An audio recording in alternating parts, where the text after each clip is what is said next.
بسم الله الرحمن الرحيم.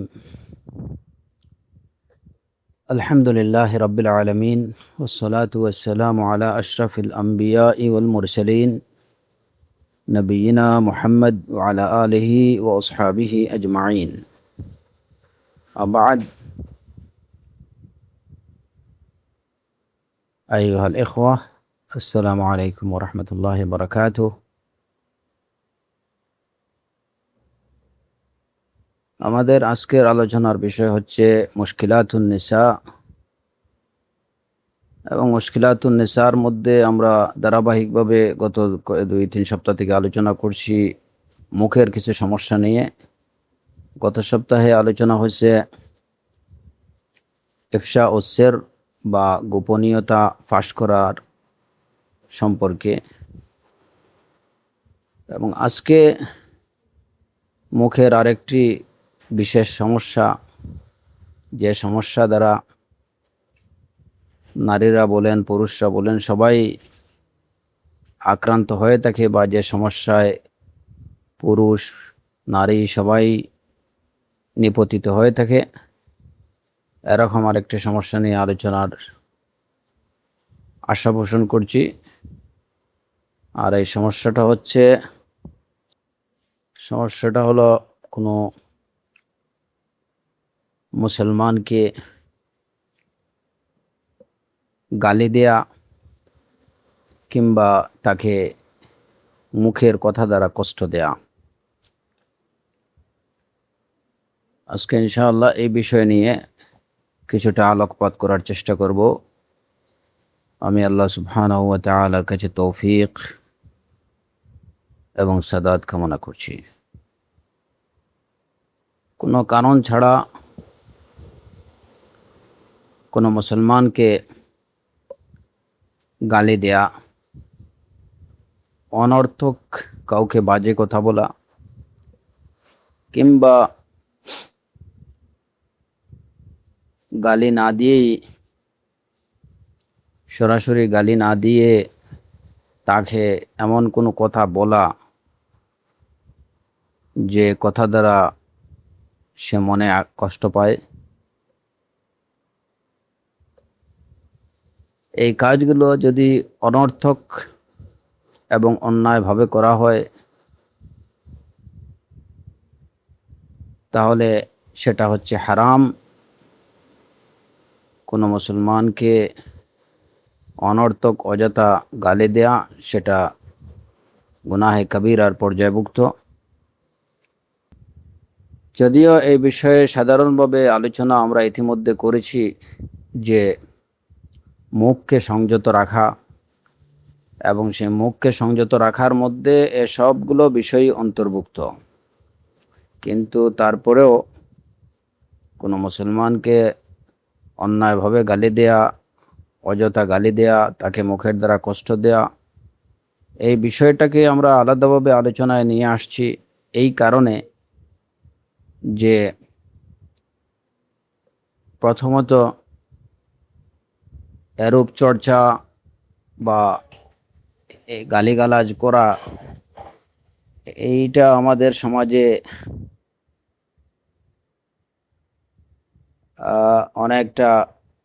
অনেক বেশি বিদ্যমান। কাউকে গালি দেয়া, কাউকে মুখের দ্বারা কষ্ট দেয়া, কাউকে নিয়ে বাজে উক্তি করা, এই কাজগুলো আমাদের সমাজে মুসলমানরা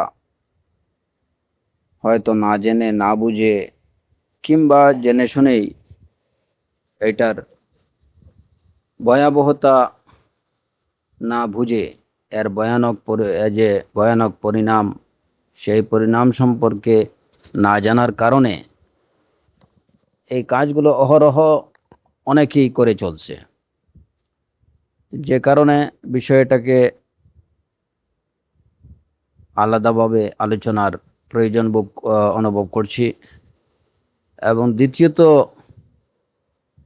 রাসূলুল্লাহ সাল্লাল্লাহু আলাইহি ওয়াসাল্লামের হাদিসে এই বিষয়টা অনেক গুরুত্ব সহকারে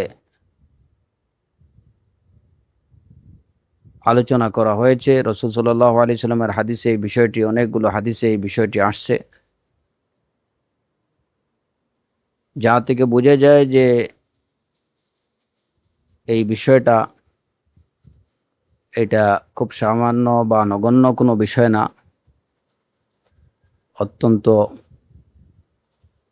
জঘন্য একটা কাজ, একটা মারাত্মক অপরাধ, গুনাহে কবিরা, যার থেকে মুসলমানদের বেঁচে থাকা অবশ্য কর্তব্য। সাহিহ বুখারীতে বর্ণিত, রাসূলুল্লাহ সাল্লাল্লাহু আলাইহি ওয়াসাল্লাম বলেছেন,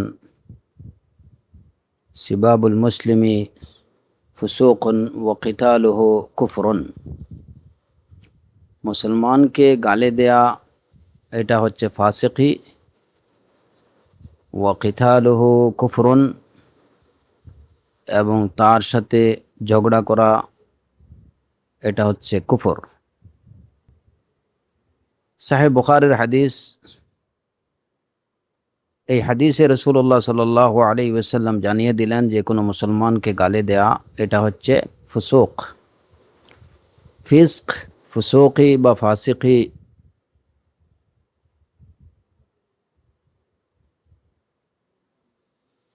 এটা হচ্ছে যে মূলত এই যে ফাসাকা ইয়াফসুকু, এর আবিধানিক অর্থ হচ্ছে বেরিয়ে যাওয়া। তো সিবাবুল মুসলিমে ফুসুকুন, মুসলমানকে গালি দেওয়া হচ্ছে বেরিয়ে যাওয়া, ফুসুক। কিসের থেকে বেরিয়ে যাওয়া? আল খুরুজ আন তাআতিল্লাহ ওয়া তাআতি রাসূলিহি সাল্লাল্লাহু আলাইহি ওয়াসাল্লাম, আল্লাহর আনুগত্য থেকে এবং রাসূলুল্লাহ সাল্লাল্লাহু আলাইহি ওয়াসাল্লামের আনুগত্য থেকে বেরিয়ে যাওয়া। ফাসিককে ফাসিক বলা হয় এই কারণে যে সে আল্লাহ সুবহানাহু ওয়া তাআলা এবং তার রাসূলের নাফরমানি করে থাকে। সে আল্লাহ তার রাসূলের আনুগত্য থেকে বেরিয়ে যায়, তাদের অবাধ্যতা করে। এরূপ কাজকর্ম যারা করে তাদেরকে ফাসিক বলা হয়। এই যে সিবাবুল মুসলিমি ফুসুকুন, মুসলমানকে গালি দেয়া, এটা হচ্ছে ফুসুক, ফাসিকি। আল্লাহ সুবহানাহু ওয়া তাআলা এবং তার রাসূলের আনুগত্য থেকে বেরিয়ে যাওয়া। অথচ এই আনুগত্যের মধ্যেই কিন্তু উম্মতের নাজাত এবং উম্মতের সফলতা নির্ভরশীল। ওমান ইউতি'আল্লাহ ওয়া রাসূলাহু ফাকাদ ফাযা ফাওজান আযীমা। কোরআনে কারীমে আল্লাহ আযজা ওয়া জাল্লা বলেছেন, যে ব্যক্তি আল্লাহর আনুগত্য করবে, রাসূলের আনুগত্য করবে, ফাকাদ ফাযা ফাওজান আযীমা, সেই মহা সফলতা অর্জন করবে।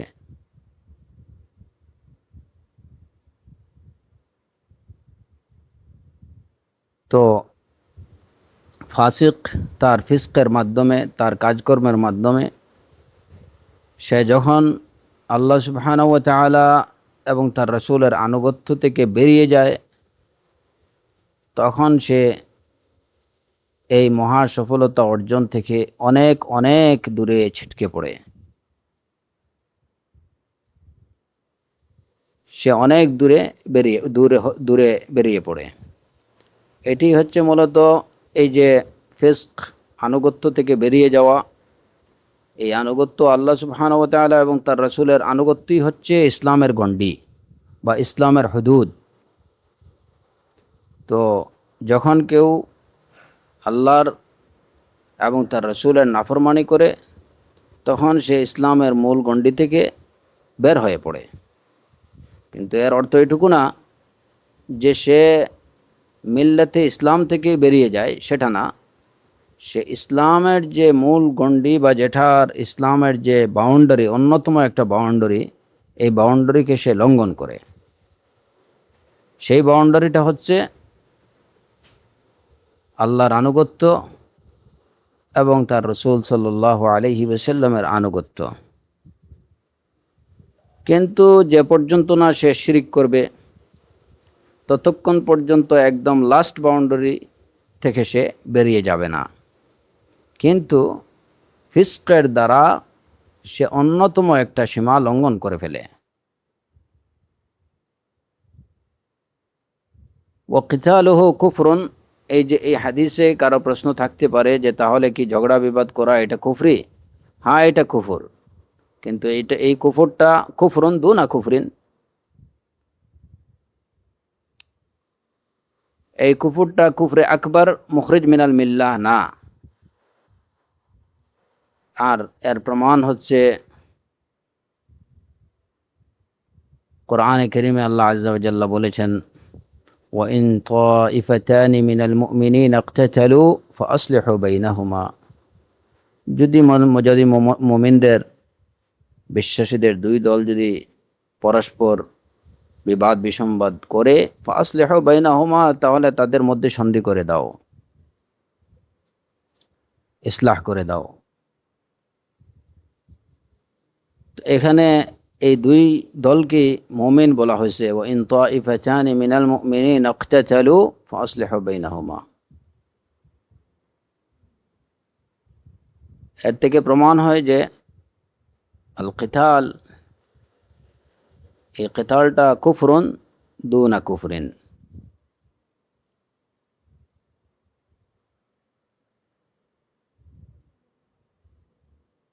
এরপরে যেমন রাসূলুল্লাহ সাল্লাল্লাহু আলাইহি ওয়াসাল্লামের থেকে বর্ণিত অন্য হাদিস, যাতে রাসূল সাল্লাল্লাহু আলাইহি ওয়াসাল্লাম বলেছেন, ইযাল তাকাল মুসলিমানি বিসাইফাইহিমা ফাল কাতিলু ওয়াল মাকতুলু ফিন্নার।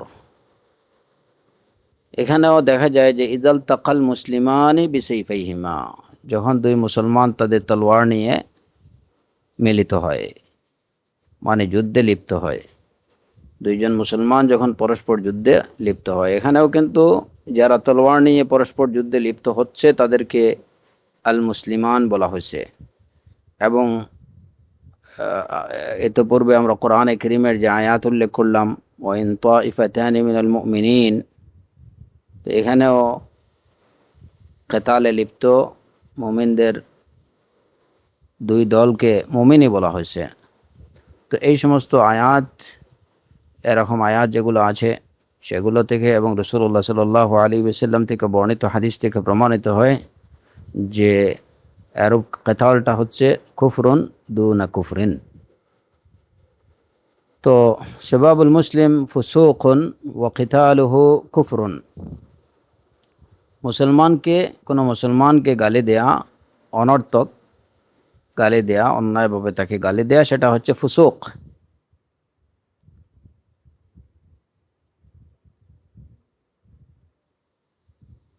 আর এই ফুসুকটা, এটা এই যে ফাসিকি, এই ফাসিকিটা এটা কোনো সাধারণ বিষয় না। ফাসিকি বিষয়টা এটা কোনো সাধারণ বা এটা কোনো নগণ্য বিষয় না। এই ফাসিকির দ্বারা একজন লোক আল্লাহ সুবহানাহু ওয়া তাআলার রাহমত থেকে, দুনিয়া এবং আখিরাতের মহাসফলতা থেকে সে বঞ্চিত হয়ে থাকে। ওমান ইয়াসিল্লাহ ওয়া রাসূলাহু, ওমান ইয়াসিল্লাহ ওয়া রাসূলাহু,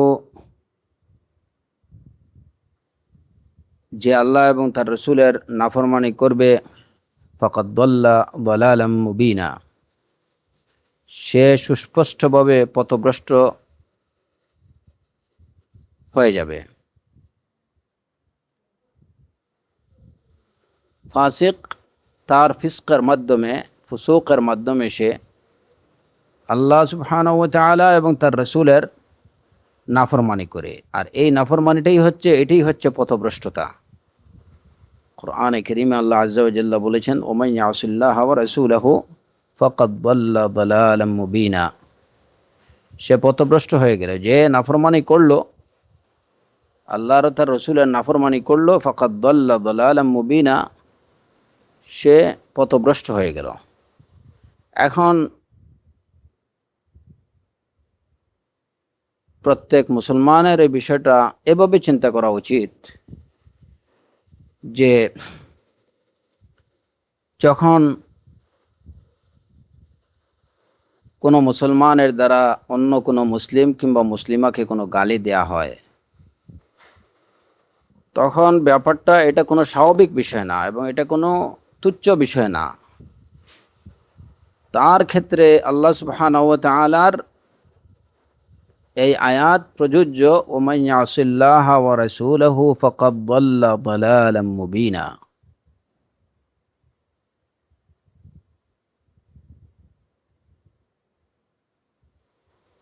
এই আয়াত তার ক্ষেত্রে প্রযোজ্য, কারণ গালি দেওয়ার মাধ্যমে সে ফাসিকি করলো।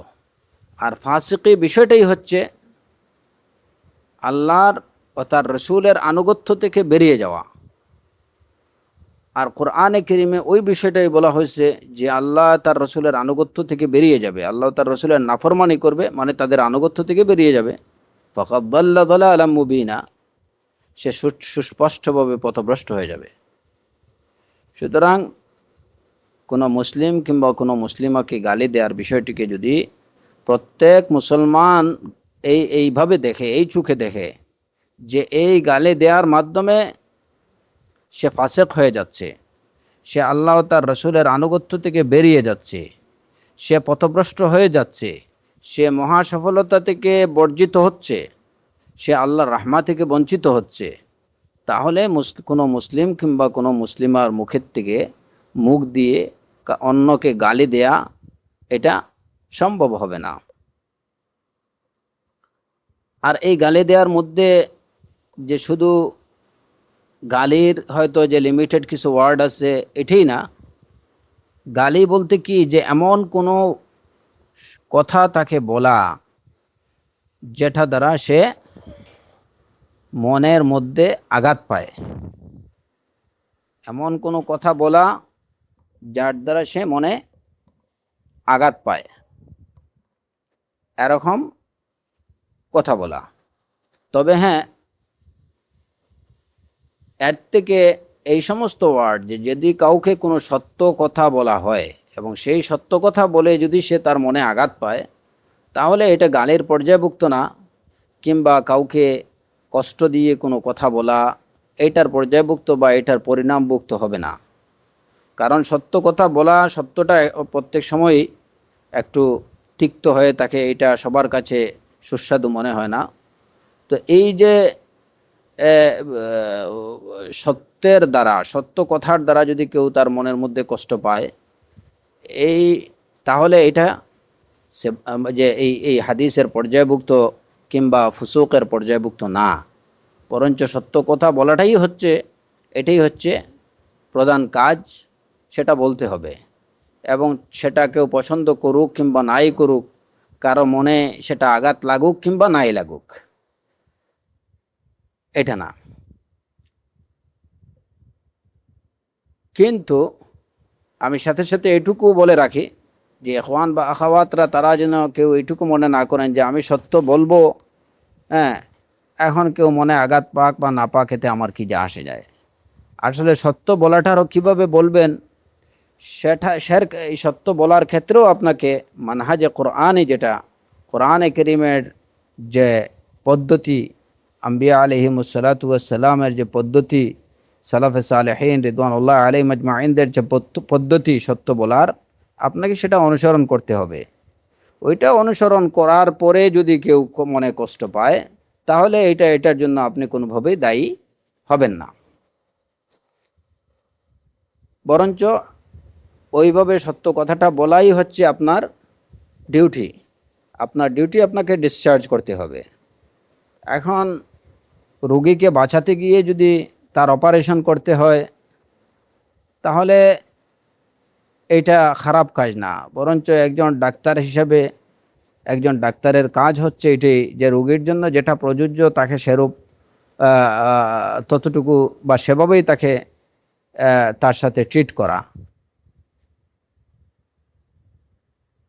এই ক্ষেত্রে যদি ডাক্তার দেখেন যে রোগী তো অপারেশন করতে গেলে রোগী কষ্ট পাবে, কিংবা একটা ইঞ্জেকশন দিতে গেলে রোগী কষ্ট পাবে, না ওকে ইঞ্জেকশন দেব না, তাহলে এটা কোনো ডাক্তারের কাজ হতে পারে না, বরঞ্চ এটা হবে ওই রোগীর সাথে তার প্রচণ্ড শত্রুতার বহিঃপ্রকাশ। ঠিক এমনিভাবে আহলুল হক যারা আছেন তারা সত্য বলেন, এবং সেই সত্য বলার দ্বারা তাদের উদ্দেশ্য অন্য কোনো উদ্দেশ্য না। উদ্দেশ্য থাকে যাকে সত্য বলা হচ্ছে বা যাকে নসিহা দেয়া হচ্ছে তার সংশোধন, সে যেন সংশোধন হয়, সে যেন ভুল পথে না যায়, সে যেন পথভ্রষ্ট না হয়, সে যেন দুনিয়া এবং আখিরাতের সফলতা থেকে, মুক্তি লাভ থেকে, আল্লাহ সুবহানাহু ওয়া তাআলার রাহমাত থেকে বঞ্চিত না হয়, তার প্রতি সেই দয়া প্রদর্শন বশতই তাকে সত্য কথা বলা হয়। এবং সেই সত্য কথা বলতে যে এই আম্বিয়া আলাইহিমুসসালাতু ওয়াসসালামের সত্য বলার যে পদ্ধতি, সেই পদ্ধতি অনুসরণ করে সালাফদের অনুসৃত পথ অনুসরণ করে যদি সত্য বলা হয়, তাহলে এইটার জন্য যিনি বলবেন, যিনি এই সত্যটুকু বলবেন, তিনি হবেন মাজুর, তিনি আল্লাহ সুবহানাহু ওয়া তাআলা থেকে জাযা পাবেন এবং উত্তম জাযা। এই ক্ষেত্রে মুখ বন্ধ করে বসে থাকা এটা ঠিক হবে না, কারণ আস-সাকিতু আনিল হক শয়তানুন আখরাস। সত্য থেকে জেনে শুনে কেউ সত্য বলা থেকে যদি মুখ বন্ধ রাখে, সত্য না বলে, তাহলে সে হচ্ছে বুবা শয়তান। আবার কেউ যদি বাতিল কিছু বলে,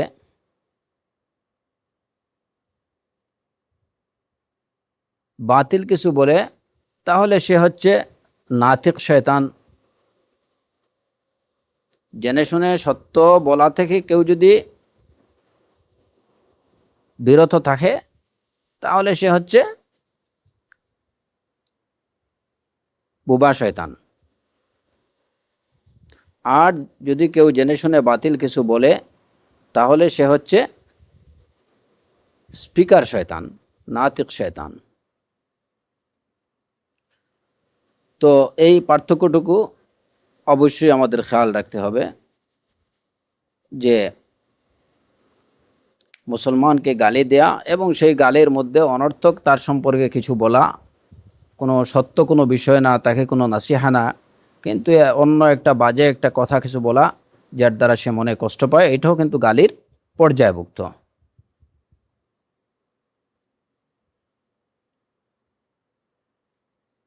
কোনো কারণ ছাড়া অন্যায়ভাবে কোনো মুসলমানকে গালি দেয়া, এটা ইমানদারদের বৈশিষ্ট্য না, এটা হচ্ছে জাহিলিয়াতের বৈশিষ্ট্য। এটা জাহিলিয়াতি একটা স্বভাব। অন্যায়ভাবে কোনো মুসলমানকে গালি দেয়া, কিংবা তাকে এমন কোনো, তার সম্পর্কে এমন কোনো ওয়ার্ড ইউজ করা যার দ্বারা সে মনে কষ্ট পায়, এটা কোনো মুসলমানের বা কোনো মুমিনের স্বভাব বৈশিষ্ট্য হতে পারে না, এটা হচ্ছে জাহিলদের স্বভাব। এবং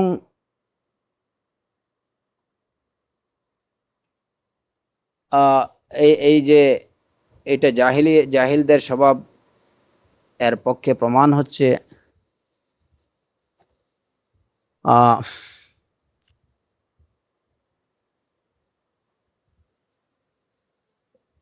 সাহিহ বুখারীতে বর্ণিত এই হাদিস, এবং মুসলিমও এটা আছে, যদিও এখানে ওই শব্দের সামান্য কিছু হেরফের আছে, তারতম্য আছে, এবং অন্যান্য হাদিস গ্রন্থে ওই হাদিসটা বর্ণিত আছে। মারুর ইবনে সুওয়ৈদ থেকে বর্ণিত, তিনি বলেন যে আমি একবার আবু দার রাদিয়াল্লাহু আনহুর সাথে আমার সাক্ষাৎ হলো। তো আমি দেখলাম যে তার পরনে একটা চাদর, চাদরের একটা টুকরো, এবং তার গোলামের পরনেও ওই চাদরের আরেকটা টুকরো। আমি আবু দর রাদিয়াল্লাহু আনহুকে জিজ্ঞেস করলাম যে এ কি?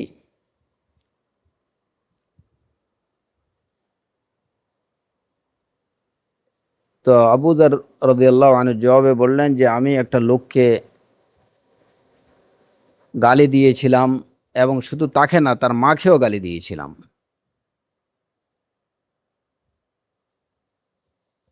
তো রাসূলুল্লাহ সাল্লাল্লাহু আলাইহি ওয়াসাল্লাম ঘটনাটা জেনে আমাকে বললেন, ইয়া আবা দর,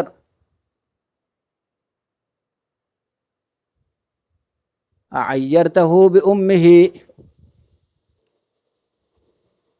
তুমি কি তাকে তার মাকে দিয়ে গালি দিয়েছ?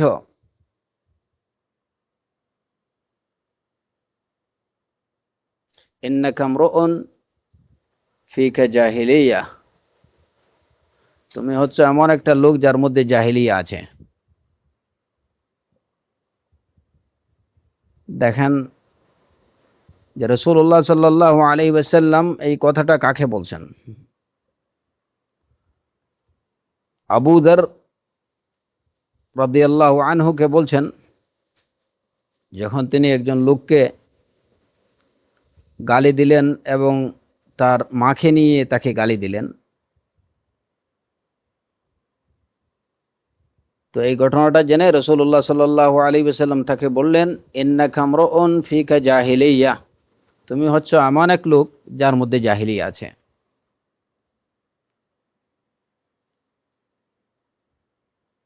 এই হাদিসটা আরেকটু পরিষ্কারভাবে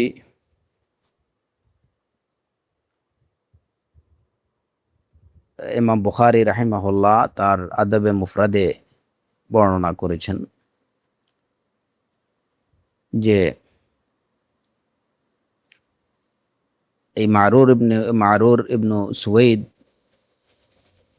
দেখলেন আবু দর রাদিয়াল্লাহু আনহুর গায়ে একটি চাদর এবং তার গোলামের গায়ে একটি চাদর।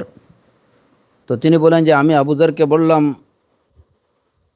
লাউ আখাযতা হাযা ফালাবিসতাহু কানাত হুল্লা ওয়া আতাইতাহু সাওবান আখার, যে আপনি যদি ওই চাদরটা তার থেকে নিয়ে নিতেন তাহলে আপনার এটা হুল্লা হয়ে যেত। ওয়া আতাইতাহু সাওবান আখার, তাকে অন্য একটা কাপড় আপনি দিয়ে দিতেন। হুল্লা মানে, এটার ব্যাখ্যায় মুফাসসিরিনে কেরাম বলেছেন যে আবু দর গিফারি রাদিয়াল্লাহু আনহুর ওই যে চাদরের নিচের যে জামাটা ওইটা ছিল পুরাতন। তো সুওয়াইদ, মারুর ইবনু সুওয়াইদ যখন আবু বকর রাদিয়াল্লাহু আনহুকে বললেন যে আপনি ওই গোলামের থেকে ওই চাদরটা নিয়ে এসে যদি আপনি পরতেন তাহলে আপনার হুল্লা হয়ে যেত, মানে তখন আপনার দুইটা কাপড়ই আপনার নতুন হয়ে যেত, আর ওই পুরাতনটা আপনি ওই গোলামকে দিয়ে দিতেন।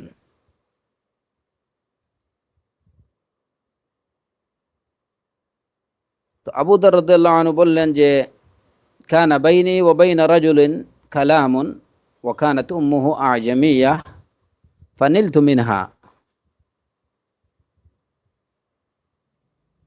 যে আমি এবং একজন লোকের মধ্যে কিছু কথাবার্তা হয়েছিল এবং তার মা আজামি ছিলেন। আজামি ছিলেন মানে আজামি, আজামির অর্থ শুধু এইটুকু না যে গায়রে আরব যারা তারাই যে আজামি, এরকম না। যারা ফুসহা আরবি বলতে পারে না, অনেক ক্ষেত্রে অনেক সময় তাদেরকেও আজামি বলা হয়।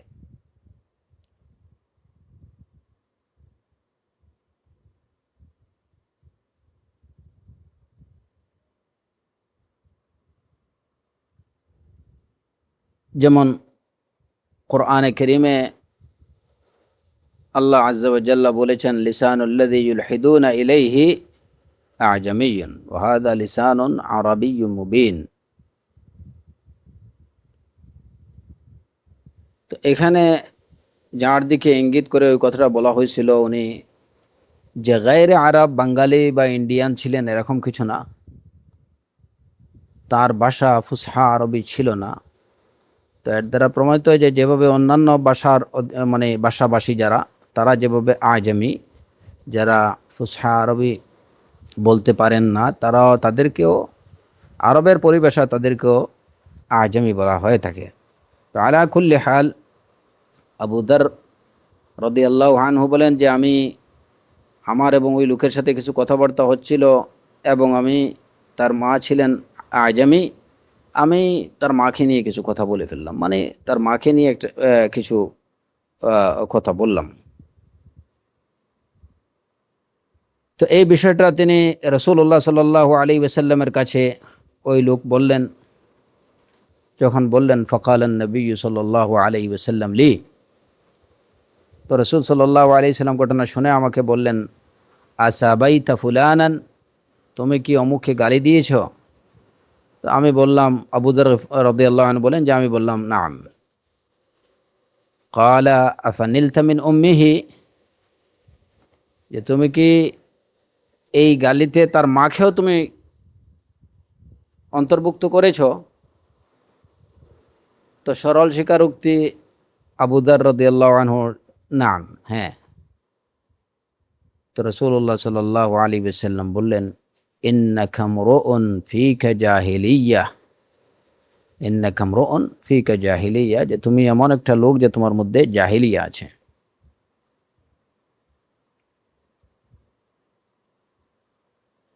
আবু যর রাদিয়াল্লাহু আনহু বলেন যে আমি বললাম, এই বুড়া বয়সেও আমার মধ্যে জাহিলিয়া? রাসূলুল্লাহ সাল্লাল্লাহু আলাইহি ওয়াসাল্লাম বললেন নাম। যখন আবু যর রাদিয়াল্লাহু আনহু বললেন, আলা হিন সাআতি হাদিহি মিন কিবারিস সিন, ক্বালা নাম।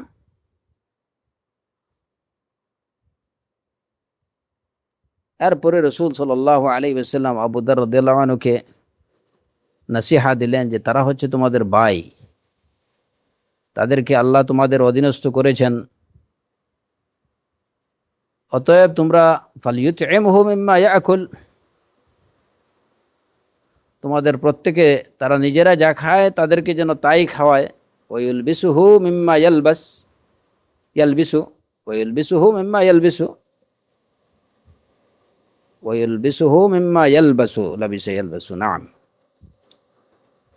ওয়ালা ইউকাল্লিফুহু মিনাল আমাল ইল্লা মা লা ইয়াগলিবুহু, ফাইন কাল্লাফতাহু মা ইয়াগলিবুহু ফালইউইনহু আলাইহি। রাসূলুল্লাহ সাল্লাল্লাহু আলাইহি ওয়াসাল্লাম বললেন যে দেখো, এই যে তোমাদের দাস দাসী বা যারাই আছে, যারা তোমাদের অধীনস্থ, তারা হচ্ছে তোমাদের ভাই। যেহেতু এখানে শুধুমাত্র গোলামদের কথা বলা হচ্ছে, সেই হিসাবে বলা হচ্ছে যে তারা হচ্ছে তোমাদের ভাই। আল্লাহ সুবহানাহু ওয়া তাআলা তাদেরকে তোমাদের অধীনস্থ করেছেন। তোমরা যা খাও তাদেরকে তা খাওয়াও, তোমরা যা পড়ো তাদেরকে তাই পড়াও, তাদেরকে তাদের সাধ্যের বাইরে কোনো কাজের কষ্ট দিও না। আর যদি এরকম কোনো কাজ তাদেরকে করতে বলো যেটা অত্যন্ত কষ্টসাধ্য, তাহলে তুমি তাকে ওই কাজে সহযোগিতা করো।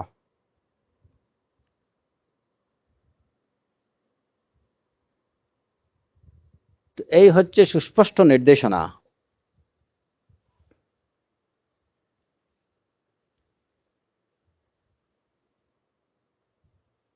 যে সাধারণ কোনো মুসলমানকে তো দূরের কথা, নিজেদের অধীনস্থ দাস দাসীদেরকেও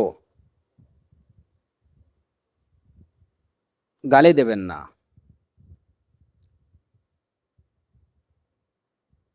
নিজেরা যা খাবেন তার থেকে তাদেরকে খাওয়ান, নিজেরা যা পড়বেন তার থেকে তাদেরকেও পড়ান, তাদেরকে তাদের সাধ্যের বাইরে কোনো কাজের কষ্ট দেবেন না। যদি কোনো কষ্টসাধ্য কাজ করতে হয় তাদেরকে, তাহলে ওই কাজে তাদেরকে সহযোগিতা করুন।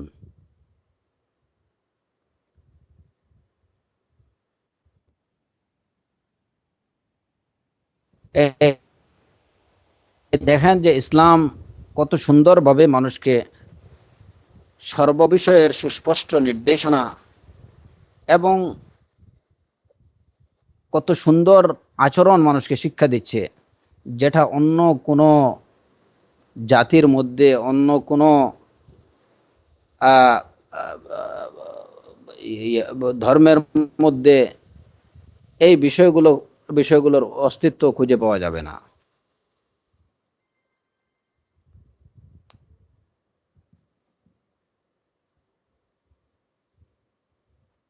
তো এখানে আমাদের আলোচনার মূল বিষয় হচ্ছে এই গালি দেয়া এটা কোনো মুমিনের বা ইমানদারের বৈশিষ্ট্য না। যেখানে আবু দর রাদিয়াল্লাহু আনহুকে ও রাসূলুল্লাহ সাল্লাল্লাহু আলাইহি ওয়াসাল্লাম এই ঘটনার প্রেক্ষিতে বললেন, ইন্নাকা ইমরাউন ফীকা জাহিলিয়া।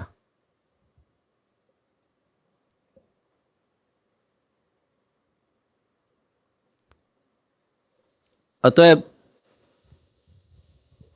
প্রত্যেক মুসলিম এবং মুসলিমাকে এই বিষয়টা জেনে রাখতে হবে যে এই গালি দেয়া সে ঘরের মানে কাজের লোক হোক, হ্যাঁ, খাদিম হোক কিংবা খাদিমা হোক, তাকে অনর্থক গালি দেয়া কিংবা বিশেষ করে যখন কেউ, বিশেষ করে এই যে বাঙালিদের মধ্যে এই অপচর্চাটা আছে যে যখন কাউকে গালি দেয় তো শুধু তাকে না, তার মাকেও গালি দেবে, তার বাবাকেও গালি দেবে।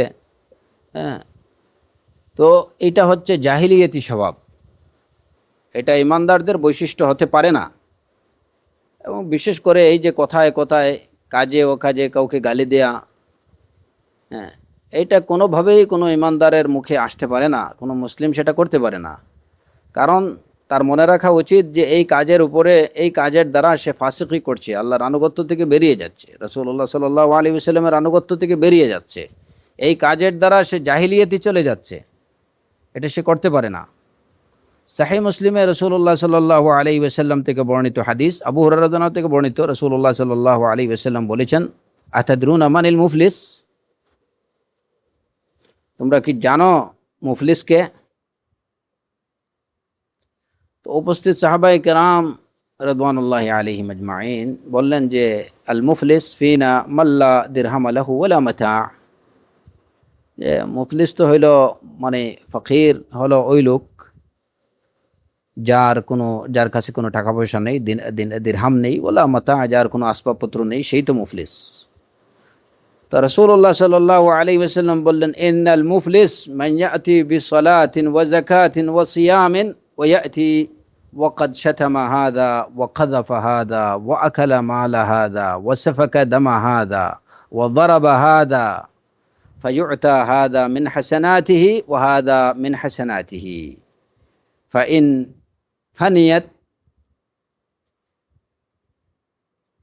ক্বাবলা আন ইউকযা মা আলাইহি উখিযা মিন খাতায়াহুম ফাতুরিহাত আলাইহি সুম্মা তুরিহা ফিন নার।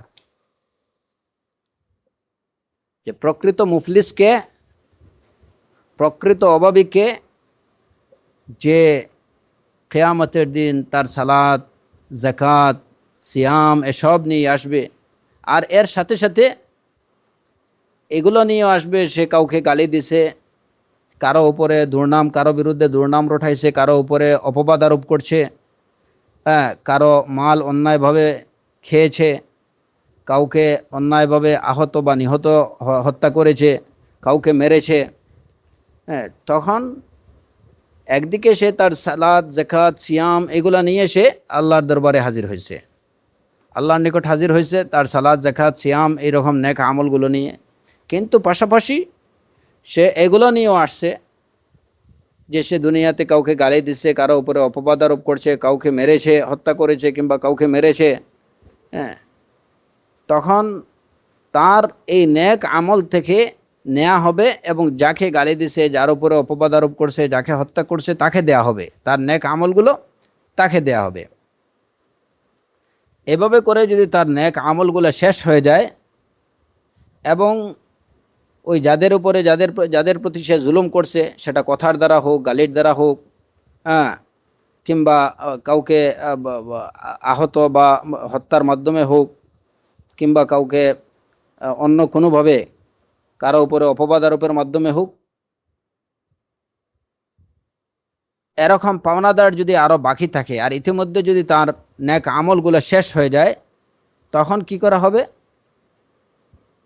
উখিযা মিন খাতায়াহুম ফাতুরিহাত আলাইহি, তখন ওই সব লোকের গুনাহগুলো নিয়ে এটা তার উপরে ছুঁড়ে মারা হবে।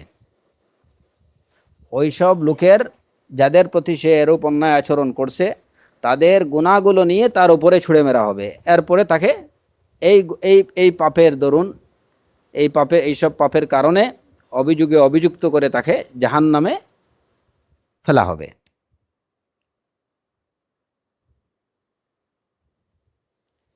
আর এই লোকটাই হচ্ছে প্রকৃত অর্থে সবচেয়ে বড় মুফলিস। কারণ সে হাজির হবে আখেরাতে, আল্লাহর নিকট হাজির হবে, সে তো মনে করবে যে তার অনেকগুলো নেক আমল রয়েছে, কিন্তু পরিশেষে দেখবে যে তার আসলে কিছুই নেই।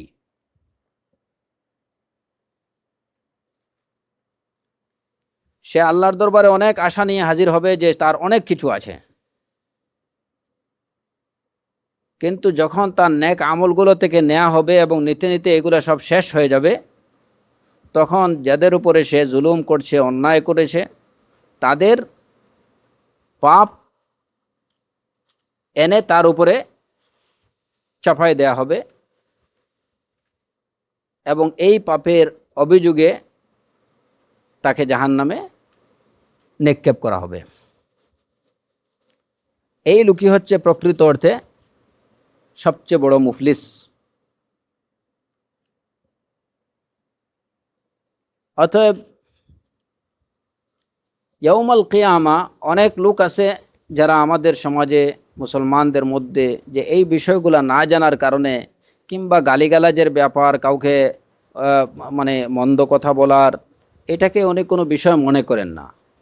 কথায় কথায় নিজেদের, ইভেন অনেকে নিজের ছেলে মেয়েকেও গালি দিচ্ছে এবং অনেক সময় দেখা যায় যে তাদেরকে গালি দিচ্ছে, আবার ওই গালি সে নিজের ছেলেকে, নিজের মেয়েকে বলতেছে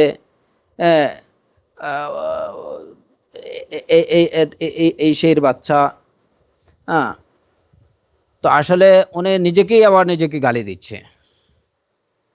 মানে প্র্যাকটিসটা এটা এত সচরাচর হয়ে গেছে যে সে কি বলছে এটা অনেক সময় নিজেই নিজের কিটা বুঝতেছে না।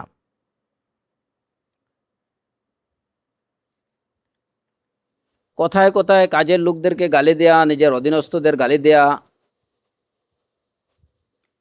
এই গালির মাধ্যমে উনি যদি বুঝতো যে আসলে এই কাজের দ্বারা তিনি যে কাজ করতেছেন, এই কাজের কারণে ইয়াউমাল কিয়ামা তাকে একদম মুফলিস হয়ে যেতে হবে। এবং শুধু শুধু তাই না, যদি যাদের উপরে সে মুখের দ্বারা আক্রমণ করেছে কিংবা যাদের উপর সে অন্যায় অত্যাচার করেছে, তাদের পাওনা পরিশোধ করার আগেই যদি তার নেক আমলগুলা শেষ হয়ে যায়, তাহলে ওই সব অত্যাচারিতদের পাপের অংশ তার উপরে বর্তাবে এবং সে এই অভিযোগে অভিযুক্ত হয়ে তার ঠিকানা হবে জাহান্নাম। এই সিম্পল বিষয়টা যদি কারো মনে থাকে, তাহলে নিজের মুখকে সংযত রাখা এটা খুব সহজ ব্যাপার। এটা কোনো মুসলমানের জন্য আদৌ কষ্টকর হওয়ার বা অসম্ভব হওয়ার কোনো কারণ, কষ্টকর হবে না। কোরআনে কারীমে আল্লাহ আযজা ওয়া জাল্লা এই বিষয় বলেছেন, ইন্নামাস সাবিলু আলাল্লাযীনা ইয়াযলিমুনান নাসা ওয়া ইয়াবগুনা ফিল আরদি বিগাইরিল হক উলাইকা লাহুম আযাবুন আলীম। ইন্নামাস সাবিল আলাল্লাযীনা ইয়াযলিমুনান নাস ওয়া ইয়াবগুনা ফিল আরদি বিগাইরিল হক,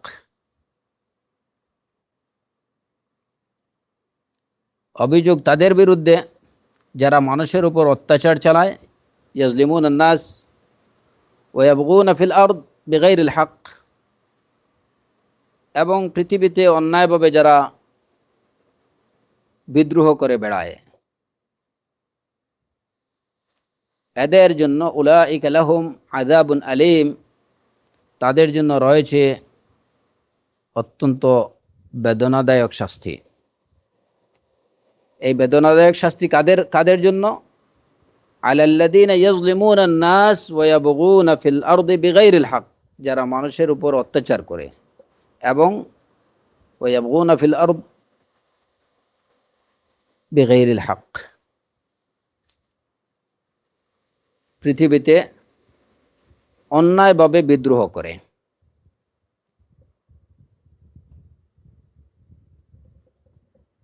এদের জন্য রয়েছে বেদনাদায়ক শাস্তি। তো মানুষের আল্লাযীনা ইয়াযলিমুনান নাস, যে মানুষের উপরে যারা অত্যাচার করে, সেই অত্যাচার কিন্তু শুধুমাত্র হাতে পিটানো কিংবা তাকে আহত বা নিহত করার মধ্যেই সীমাবদ্ধ না। মানুষের উপরে জুলুম, সেটা কথার দ্বারাও জুলুম হতে পারে, এবং কথার দ্বারা যে জুলুম হয় এটা অনেক মারাত্মক। যেমন আরবি কবি বলেছেন এবং যথার্থই বলেছেন, জারাহাতু সিনানি লাহালতিয়ামু ওয়ালা ইয়ালতামু মা জারাহাল লিসানু, যে তলোয়ারের আঘাত এটা অনেক সময় শুকিয়ে যায়, কিন্তু মুখের আঘাত শুকায় না। আপনি মুখের দ্বারা, কথার দ্বারা যদি কাউকে কষ্ট দিয়ে থাকেন, তো এই কষ্টটা কারো যুগ যুগ ধরে তার মনের মধ্যে থেকে থাকে। কিন্তু কেউ যদি তলোয়ারের দ্বারা কিংবা লাঠির দ্বারা আঘাতপ্রাপ্ত হয়, তাহলে এটা শুকায় যায়, এই জখমটা শুকায় যায়। কিন্তু কথার দ্বারা মনে যে আঘাত পড়ে, সেই আঘাতটা খুব কমই শুকায়। তাই মুসলিম এবং মুসলিমার, প্রত্যেক মুসলমান এবং মুসলমানের উচিত যে একজন মুমিন হিসাবে, মুসলিম হিসাবে খেয়াল রাখা যে কোনোভাবেই যেন আমার দ্বারা কারো উপরে জুলুম না হয়, আমার দ্বারা কেউ যেন আঘাতপ্রাপ্ত না হয়, সেটা আমার কথার দ্বারা হোক, আমার কাজের দ্বারা হোক, কোনোভাবেই যেন আমার দ্বারা কেউ অত্যাচারিত না হয়, আমার দ্বারা জুলুম না হয়। নতুবা এই আয়াতে যে পরিণতির কথা বলা হলো, ওয়ালাহুম আযাবুন আলীম, এই পরিণতির শিকার হতে হবে।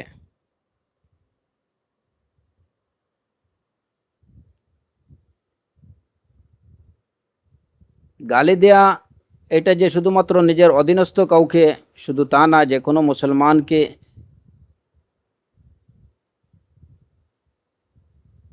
সে যে পর্যায়েরই হোক,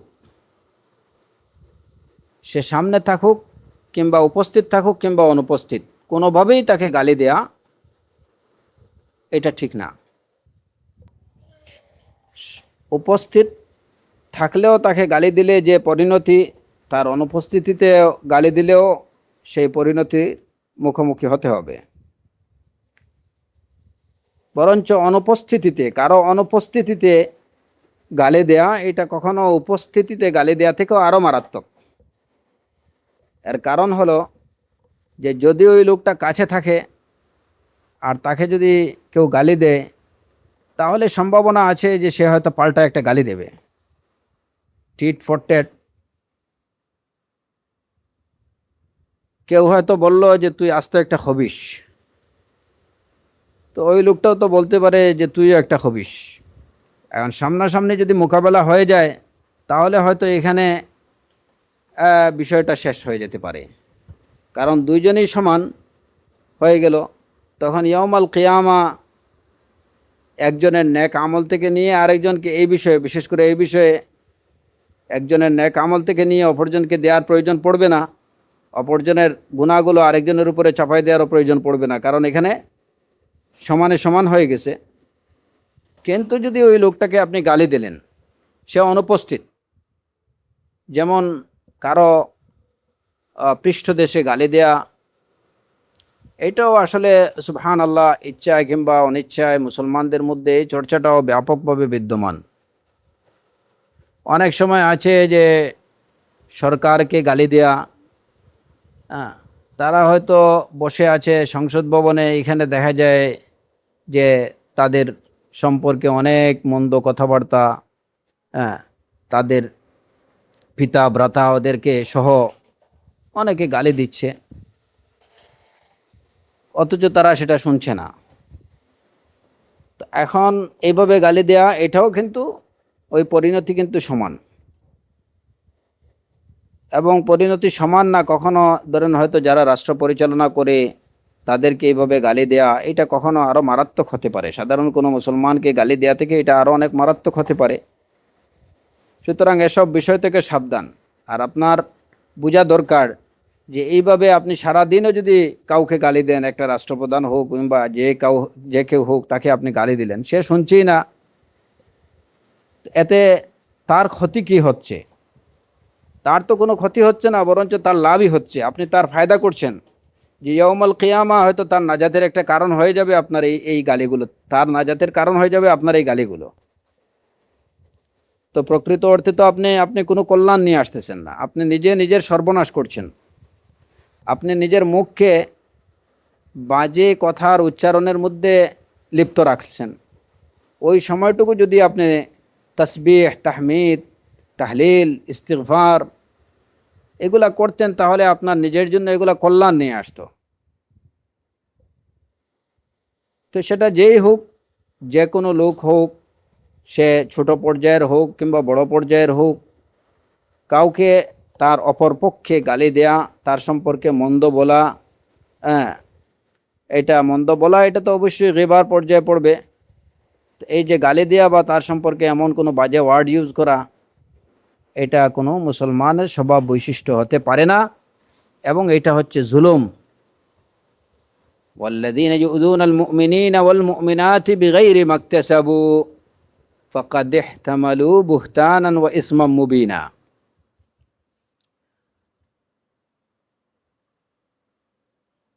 কোরআনে কারীমের অন্য আয়াতে আল্লাহ আযজা ওয়া জাল্লা বলছেন যে যারা মুমিন এবং মুমিনাতদেরকে কোনো অপরাধ ছাড়া, বিনা অপরাধে যারা কোনো মুমিন বা মুমিনাকে কষ্ট দেয়, ফাকাদ ইহতামালু বুহতানান ওয়া ইসমান মুবিনা, তারা অপবাদ, মিথ্যা অপবাদ এবং সুস্পষ্ট গুনাহের বোঝা বহন করে।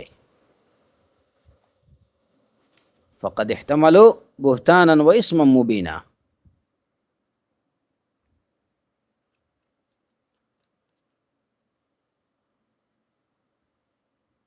এবং এই ক্ষেত্রে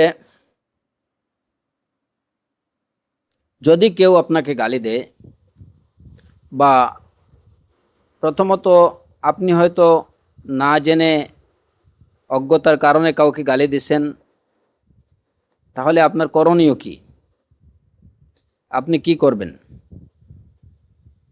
যদি তাকে সামনাসামনি গালি দিয়ে থাকেন, তাহলে অবশ্যই তাকে খুশি করা, তার কাছে এই অন্যায়টুকু স্বীকার করা, এটা স্বীকার করা কর্তব্য, করতে হবে। তাকে খুশি করতে হবে, তার কাছে নিজের এই এই এই মানে এই অন্যায় কর্মটাকে স্বীকার করে নিতে হবে,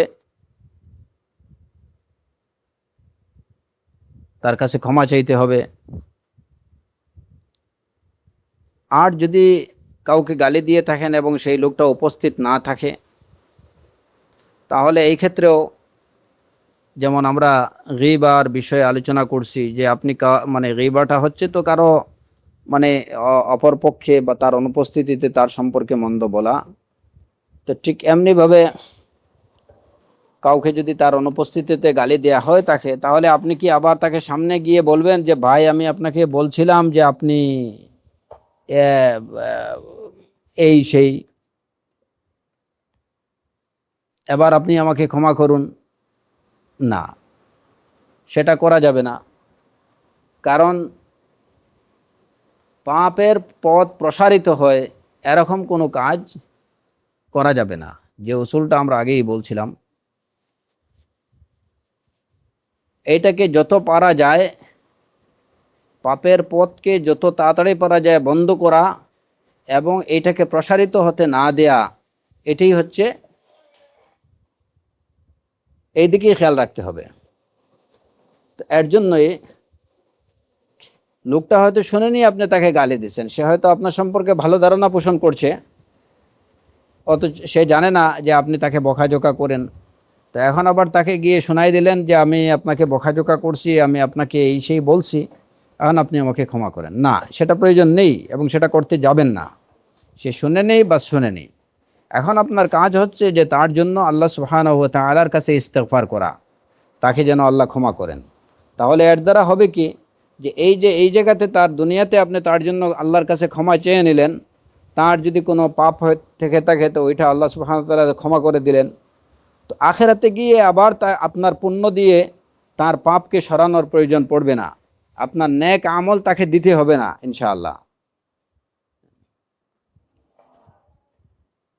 আর যদি কেউ আপনাকে গালি দেয়, যদি কেউ আপনাকে গালি দেয়, তাহলে আপনার করণীয় কি?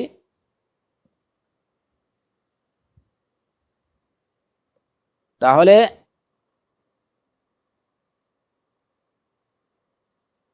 আপনার সামনে দুটো পথ। আপনাকে কেউ গালি দিল কিংবা আপনাকে কষ্ট দিল কিংবা আপনাকে আঘাত করলো অন্যায়ভাবে, এটার কথা হচ্ছে যে এটা অন্যায়ভাবে যদি করে থাকেন, তাহলে আপনার করণীয়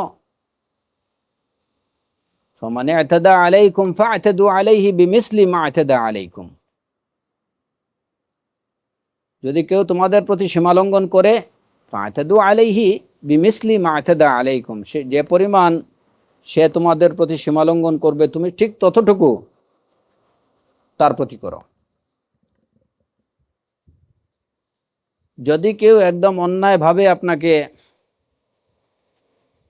10 কিলো ওজনের একটা ঘুষি বসালো, তো আপনি তাকে ঠিক 10 কেজি ওজনের একটা ঘুষি আপনাকে তাকে দিতে পারেন।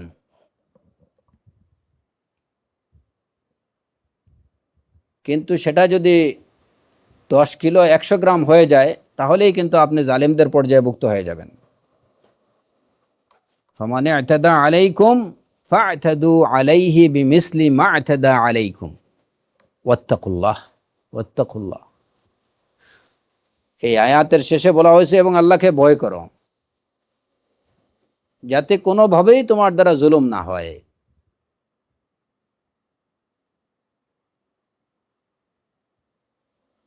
আর যদি তুমি তাকে ক্ষমা করে দাও, তাহলে সেটাই হচ্ছে সবচেয়ে ভালো। যদি ক্ষমা করে দিতে পারেন, আপনি যদি তাকে আঘাতের পরিবর্তে পাল্টা আঘাত না করেন, তাহলে সেটাই আপনার জন্য ভালো, এবং সেই ভালোটা আপনি দুনিয়াতেও পাবেন এবং আখেরাতেও পাবেন। কারণ দুনিয়াতে এই কাজের দ্বারা আপনার মর্যাদা বৃদ্ধি পাবে, আর আখেরাতে আপনি এর দ্বারা আপনার গুনাহ মোচন হচ্ছে, পাপ মোচন হচ্ছে, আপনি তার নেক আমল থেকে নেক আমলের অধিকারী আপনি হচ্ছেন।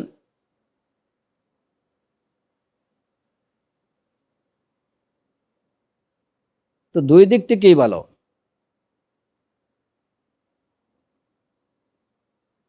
কিন্তু এটা আপনার রাইট আছে, আপনি করতে পারেন, এটা আপনাদের জন্য নাজায়েজ না। কোরআনে কারীমে আল্লাহ আযজা ওয়া জাল্লা বলছেন, ওয়া ইন আকাবতুম ফাআকিবু বিমিসলি মা উকিবতুম বিহি। যদি তোমাকে কষ্ট দেয়া হয়, শাস্তি দেয়া হয়, ফাআকিবু বিমিসলি মা উকিবতুম বিহি, তোমাকে যেভাবে কষ্ট দিচ্ছে, শাস্তি দিচ্ছে, তুমি তাকে ওইভাবে শাস্তি দাও। তবে কোনোভাবেই সীমা লঙ্ঘন করা যাবে না, এটা খুব খেয়াল রাখতে হবে। বরঞ্চ যদি একান্তই আঘাতের পরিবর্তে প্রতিঘাত করতেই হয়, তাহলে আপনি কিছুটা কমায়ে করেন। কেউ যদি আপনাকে আপনাকে একটা কিক দিল, মনে করেন 40 কিলোমিটার বেগে একটা কিক দিছে, আপনি চেষ্টা করেন যে তাকে 39 কিলোমিটার বেগে একটা কিক দিতে, কিন্তু এটা কোনোভাবেই যেন 40 পয়েন্ট সামথিং ব্যাগে যেন না হয়। মানে একটু পরিমাণও যদি বেশি হয়, তাহলেই সেটাই জুলুমের পর্যায়ভুক্ত হয়ে যাবে। ফাআকিবু বিমিসলি মা উকিবতুম বিহি।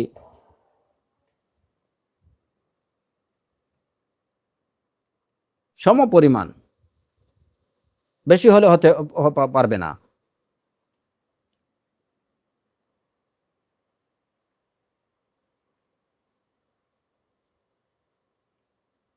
জাযাউ সাইয়্যাতিন সাইয়্যাতুম বিমিসলিহা, মন্দের জাযা তো মন্দই, তবে সমপরিমাণ মন্দ।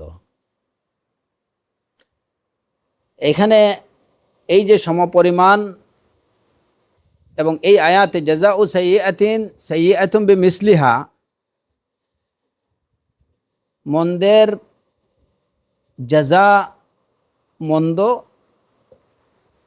এবং সমপরিমাণ সমান মন্দ হতে হবে। এই ক্ষেত্রে এই বিষয়টাও খেয়াল রাখতে হবে যে কেউ আপনাকে থাপ্পড় দিলেও আপনি তাকে ঘুষি দিতে পারবেন না।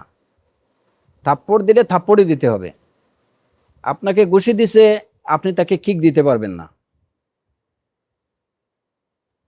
আপনাকে পায়ের তলায় আপনাকে পিটাইছে, আপনি তাকে তার হাঁটুতে পিটাতে পারবেন না। জাযাউ সাইয়্যাতিন সাইয়্যাতুম বিমিসলিহা ওয়া ইন আকাবতুম ফাআকিবু বিমিসলি মা উকিবতুম বিহি। এটা আপনি করতে পারেন, এটা আপনার জন্য জায়েজ আছে যদি কেউ অনর্থকভাবে আপনাকে এইটুকু করে। আর যদি আপনাকে হক বা কেউ আপনাকে পিটায়, সার্থক পিটানো, যে আপনার মার খাওয়াটা খুবই দরকার এবং এই অবস্থায় আপনাকে মার দিছে, তাহলে এই সমস্ত আয়াতগুলো আপনার ক্ষেত্রে আর প্রযোজ্য না।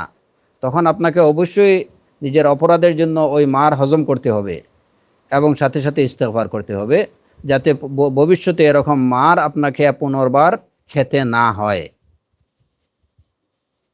একবারের ট্রিটমেন্টেই যেন ঠিক হয়ে যায়। আর যদি অনর্থক ভাবে কেউ কিছু বলে থাকে, কিছু করে থাকে, তাহলে সমপরিমাণ, বেশি বলা যাবে না, বেশি করা যাবে না। আর সবচেয়ে উত্তম হলো যে আপনি তাকে ক্ষমা করবেন। এ বিষয়ে কোরআনে কারীমে আল্লাহ আযজা ওয়া জাল্লা বলছেন, ওয়ালা তাস্তাউল হাসানাতু ওয়ালা সাইয়্যাহ ইদফা বিল্লাতী হিয়া আহসান ফাইযাল্লাযী বাইনাকা ওয়া বাইনাহু আদাওয়াতুন কাআন্নাহু ওয়ালিয়্যুন হামীম ওয়া মা ইউলাক্কাহা ইল্লাল্লাযীনা সাবারু ওয়া মা ইউলাক্কাহা ইল্লা যু হাযযিন আযীম। ওয়ালা তাস্তাউল হাসানা ওয়ালা সাইয়্যাহ, হাসানা এবং সাইয়্যাহ, ভালো এবং মন্দ দুইটা সমান হতে পারে না।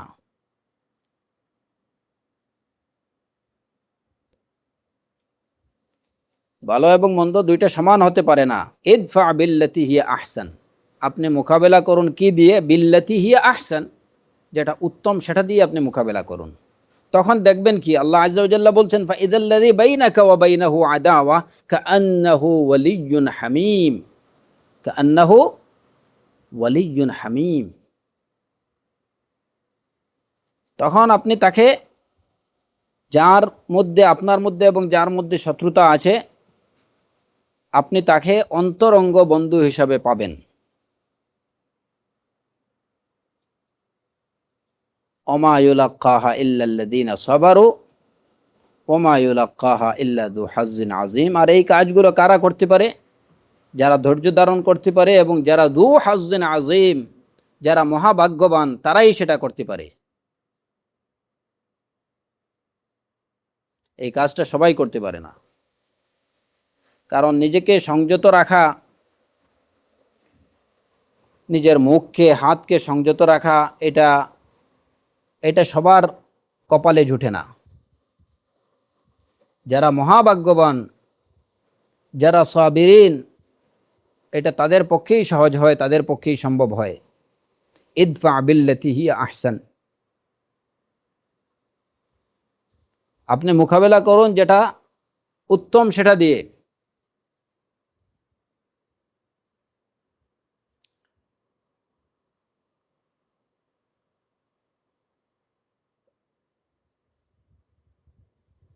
একবার এক লোক শেখ বিন বাজ রাহিমাহুল্লাহকে ওই আদালত চত্বরে খুব বাজেভাবে বকাবকি করলো। একদম বিচারকের উপস্থিতিতেই ওই বন্দি লোকটা শেখ বিন বাজ রাহিমাহুল্লাহকে খুব গালাগালি করছে। তো কয়েকদিন পরে লোকটা মারা গেল। তো মারা যাওয়ার পরে এবং সে যে শেখ বিন বাজ রাহিমাহুল্লাহকে গালাগালি করছে, এই বিষয়টা কিন্তু মানে জনগণের মধ্যে অনেক জানাজানি হয়ে গেছে। তো যখন লোকটা মারা গেল, তার জানাজার জন্য একজন ইমাম আসলেন। আসার পরে যখন উনি জানলেন যে ওই লোকটাই, যে লোকটা কয়েকদিন আগে শেখ বিন বাজ রাহিমাহুল্লাহকে খুব বাজেভাবে বকাঝকা করছে, তখন উনি তার জানাজা পড়ানো থেকে বিরত থাকলেন।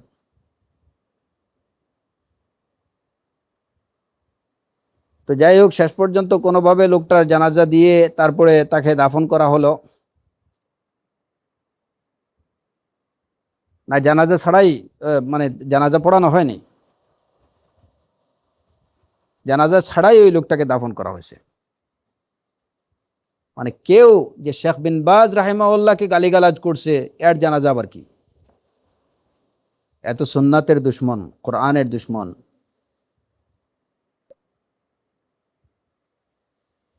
শেখ বিন বাজ রাহিমাহুল্লাহ যখন এই খবর পাইছেন, তখন তিনি তার ড্রাইভারকে বলছেন যে আমাকে ওই কবরের কাছে নিয়ে চলো।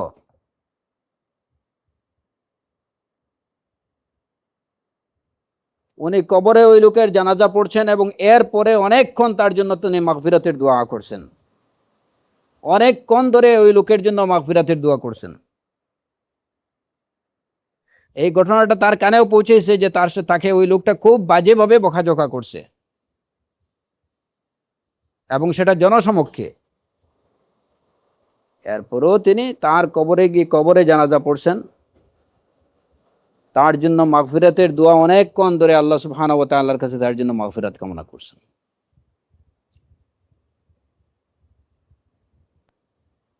এর কারণ সম্পর্কে যখন বারবার বলা হলো যে ইয়া শেখ, এই কয়দিন আগেই লোকটা আপনাকে কি করছে, আর আপনি তার কবর খুঁজে আসছেন, এখানে কি করতেছেন?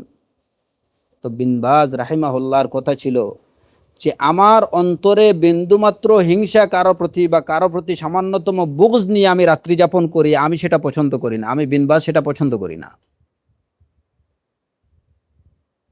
আমার রাত কাটুক এমন ভাবে যে একটা লোক আমাকে বকাঝকা করছে, তার প্রতি আমার হাসাদ, তার প্রতি আমার বুগজ আমার অন্তরে নিয়ে আমি রাত কাটাতে চাই না। আমি চাই কলবে সালিম নিয়ে আল্লাহ রাব্বুল আলামিনের সামনে হাজির হতে। ওমা ইউলাক্কাহা ইল্লাল্লাযীনা সাবারু ওমা ইউলাক্কাহা ইল্লা যু হাজ্জিন আযীম।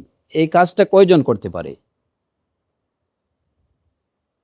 শেখ বিন বাজ রাহিমাহুল্লাহ উনি চাইলেন যে উনি আল্লাহর দরবারে হাজির হবেন, যে স্বাভাবিকভাবে একজন মানুষ যখন শুনে যে আমাকে ওই লোকটা জনসমক্ষে আমাকে গালিগালাজ করছে, স্বাভাবিকভাবে মানুষ হিসাবে তার অন্তরের মধ্যে একটা প্রতিক্রিয়া চলে আসে। হয়তো সেই প্রতিক্রিয়া তার অন্তরে চলে আসছিল ঘটনাটা শুনে, এবং সে কারণে তিনি নিজের জন্য যেমন আল্লাহ সুবহানাহু ওয়া তাআলার কাছে ইস্তেগফার করলেন, ওই লোকটার জন্য ইস্তেগফার করলেন।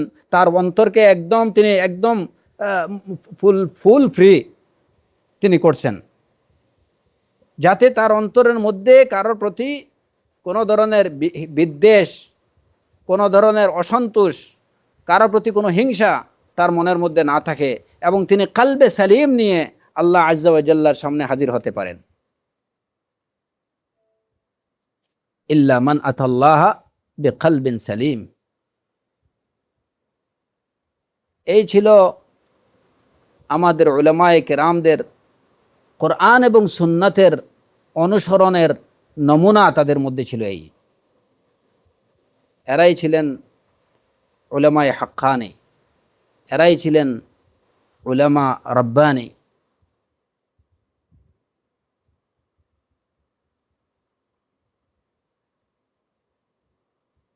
তো যদি আপনাকে কেউ গালি দেয়, এটা আপনার জন্য উত্তম, ইদফা বিল্লাতি হিয়া আহসান, আপনি তাকে সুন্দরভাবে কথা বলুন, সুন্দরভাবে তার মোকাবেলা করুন।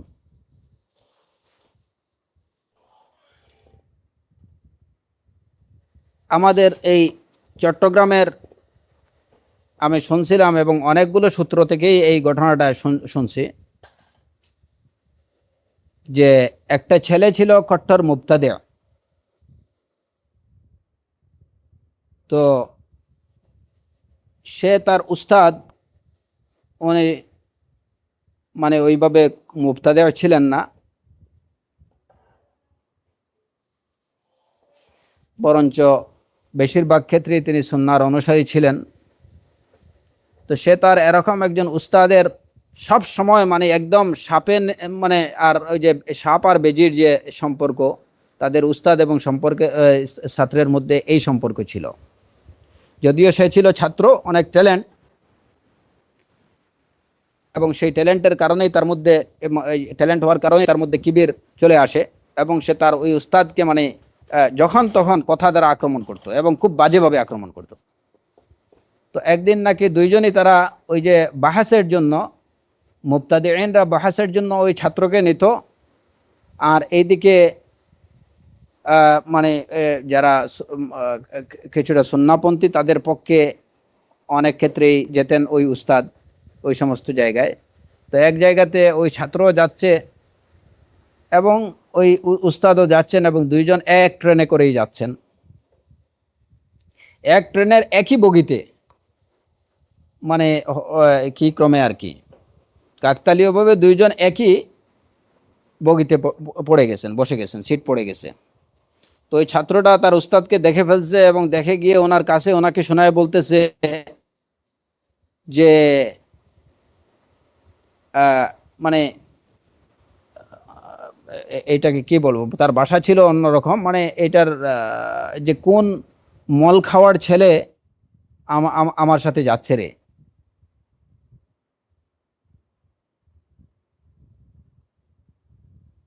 কোন মলমূত্র খায় এরকম কোন ছেলে, কার ছেলে আমার সাথে যাচ্ছে।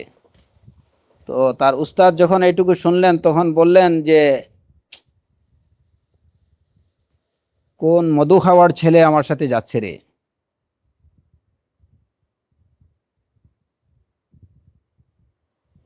এই যে দুইজনের কথাই কিন্তু অন্যান্য প্যাসেঞ্জাররা খুব লক্ষ্য করলো। তো তারপরে দুইজনকেই ধরলো যে কি ব্যাপার, আপনি ওনাকে বললেন কোন মলমূত্র খাওয়ার ছেলে, যে মলমূত্র খেয়ে বড় হয়েছে, ও বলল আপনাকে এভাবে, আর আপনি বললেন তাকে যে কোন মধু খেয়ে বড় হয়েছে এরকম ছেলে আমার সাথে যাচ্ছে, এর কারণটা কি? তো উস্তাদ বললেন যে দেখেন, আমার জন্মের পরে যতটুকু হয়তো কি হয়, আমার মা বাবা আমার জিব্বাতে মধু দিছিলেন বা খেজুর দিছিলেন, এইটাই হয়তো। তো যার কারণে আমি মনে করি যে সবাই মনে হয় মানে জন্মের পরে তার মুখে মধুই পড়ছে বা খেজুর পড়ে, মিষ্টি কিছু পড়ছে।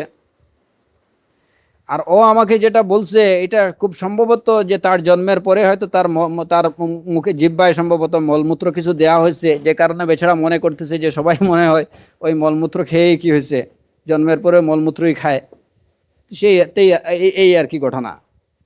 তো ইদফা বিল্লাতি হিয়া আহসান, এই দেখেন যে এটা একটা সিম্পল ঘটনা, যদিও এটা এমন দৃষ্টান্ত কিছু না, কিন্তু আমি যে একদম যদি সামান্যতম ইদফা বিল্লাতি হিয়া আহসানের সামান্যতম যদি অনুসরণ করা হয় তাহলে এটা রেজাল্ট অনেক ভালো আসে।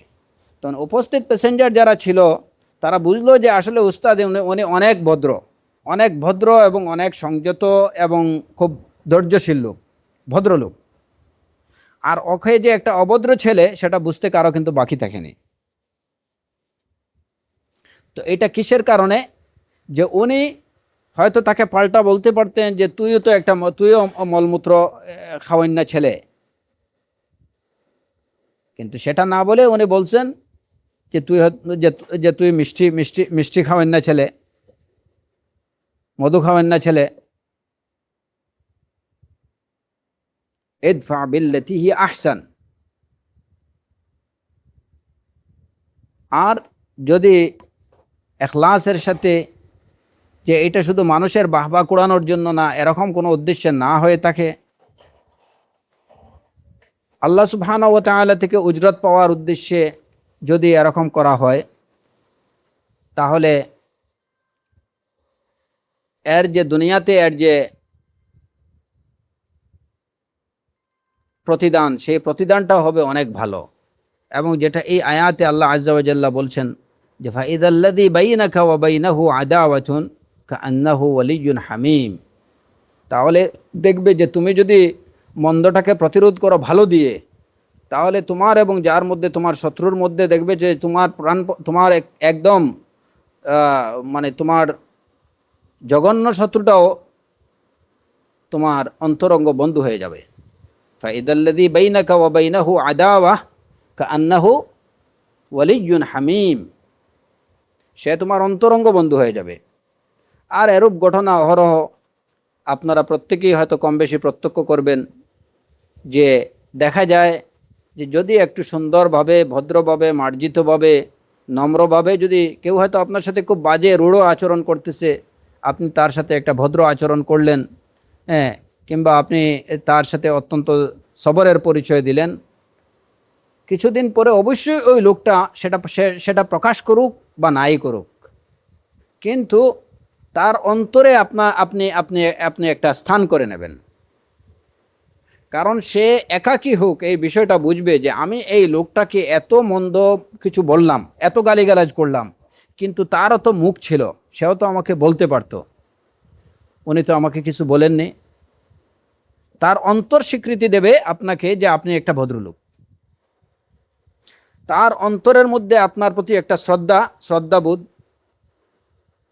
জেগে উঠবে। তো এটা সর্বক্ষেত্রেই, আপনি আপনার কাজের লোক, আপনার অধীনস্থ, সে হয়তো একটা কিছু করে ফেলছে, একটা অন্যায় করে ফেলছে, তাকে গালি না দিয়ে আপনি তাকে সুন্দরভাবে বোঝানোর চেষ্টা করুন। এতে করে আপনার প্রতি তার শ্রদ্ধাবোধ, আপনার প্রতি তার সেবার মনোভাবটা আর অনেক বেশি বাড়বে। আপনার প্রতি সে হবে আরও আন্তরিক।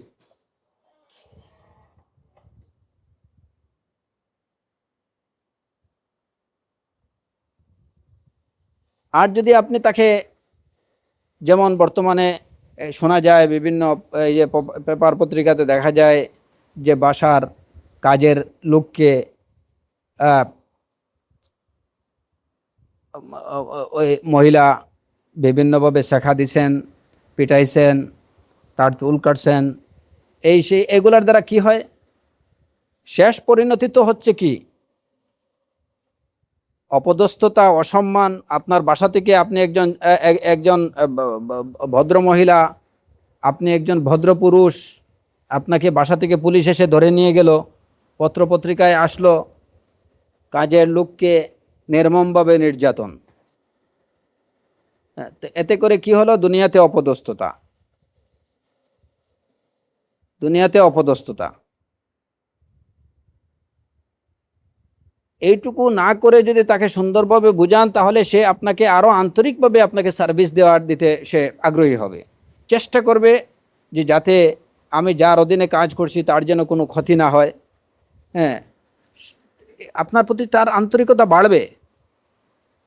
আর কথায় কথায় চড় থাপ্পড়, কথায় কথায় গালি গালাজ এগুলো করলে, এতে করে সে হয়তো যে কয়দিন আপনার এখানে থাকবে মনে করবে যে আমি একটা জাহান্নামে আছি, এখান থেকে কিভাবে আমি পালানোর সুযোগ পাই আমি পালিয়ে যাই। তো দেখা যাবে যে আপনার বাসার গয়নাগাঠি যা আছে সব কিছু নিয়ে একদম একদিন বাস চম্পট দিছে, তারপরেই তো হায় হায়। তো এই পরিণতির জন্য আপনি নিজেই তো দায়ী, আপনি ওকে বশ করতে পারলেন না। আর আপনি কিভাবে কি দিয়ে তাকে বশ করবেন? গালিগালাজ দিয়ে? এটা তো কখনো সম্ভব হবে না। তো এই গেল যে ধরেন যে কাজের লোক বা অধীনস্থ যারা আছে, এইভাবে ঠিক এমনিভাবে প্রত্যেকটা পরিবারের যে কর্তা, যিনি, স্বামীকে খেয়াল রাখতে হবে যে স্ত্রী থেকে কোনো অন্যায় হয়েছে, এখন সাথে সাথে স্ত্রীকে তো গালি দিচ্ছেই, তার মা বাবা সহ 14 পুরুষ তুলে গালি দিচ্ছে। এটা তো কোনো ভদ্রতা না, আর এটা কোনো মুমিনের স্বভাব বৈশিষ্ট্য না। এটা হচ্ছে জাহিলিয়া, এটা হচ্ছে ফুসুক, এটা হচ্ছে ইসিয়ান। এবং এর অনেকগুলো খারাপ দিক আছে। আপনার মুখ আছে, আপনি গালি দিচ্ছেন, আপনার স্ত্রীরও তো মুখ আছে, সেও তো আপনাকে দিতে পারে। এখন আপনি যদি ওর মা বাবাকে তুলে গালি দেন, আর সে যদি ওই জাযাউ সাইয়্যাতিন সাইয়্যাতুম বিমিসলিহা, মন্দের বদলা মন্দ দিয়ে দিতে গিয়ে আপনাকেও যদি বলে ওরকম আপনার মা বাবাকে তুলে গালি দেয়, তাহলে এর জন্য এই যে আপনার মা বাবাকে গালি শোনানো হলো, গালি দেয়া হলো, এর জন্য তো দায়ী আপনি। এর জন্য গুনাহগার হবেন পাপী হবেন আপনি, অপরাধী হবেন আপনি, কারণ আপনিই তো এর কারণ। আপনার মা বাবা তো কোনো দোষ করেনি। আপনি আপনার স্ত্রীর মা বাবাকে গালি দিছেন, উনি আপনার মা, আপনি গালি দিছেন, উনি কি ওদের জন্য সাধারণভাবে যদি একজন গায়রু তাকিয়া, যার মধ্যে তাকওয়া নেই, এরকম কোনো মহিলা হয়, তাহলে সে তো বসে থাকবে না, আপনার মা বাবাকে গালি দেবে। তখন নিজের মা বাবাকে গালি শোনানোর জন্য কারণ হলো কে? আপনি দায়ী।